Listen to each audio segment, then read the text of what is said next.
জঙ্গলের মাঝে সারি দিয়ে অদ্ভুত পাহাড়, এ যেন প্রকৃতির এক খেলা। সবুজের মাঝে একটা করে চকোলেট পাহাড়। এমন পাহাড় সারি দিয়ে চলে গেছে কতগুলি, মোট এমন চকলেট পাহাড় রয়েছে তা শুনে শেষ করা যায় না। যত দূর চোখ যায় শুধু সবুজ আর সবুজ, ঘন জঙ্গল। সেই সবুজের মাঝেই মাথা উঁচু করে ইতিউতি মাথা তুলেছে চকোলেট পাহাড়।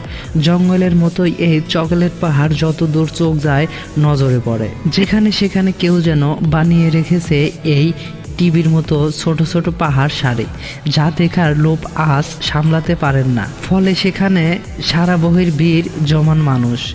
চকলেট পাহাড়ে সারি দেখে মুগ্ধ হয়ে যান সকলে। তবে দুঃখ একটাই, এই চকলেট পাহাড় দেখা যায় কিন্তু খাওয়া যায় না।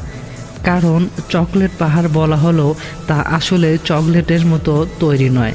কারণ চকলেট পাহাড় বলা হলেও তা আসলে চকলেটের তৈরি নয়। যেখানে এক ধরনের ঘাস এই পাহাড়গুলি সারা গায়ে মুড়ে যায়, যা গরমে শুকিয়ে একদম চকলেটের রঙের হয়ে যায়।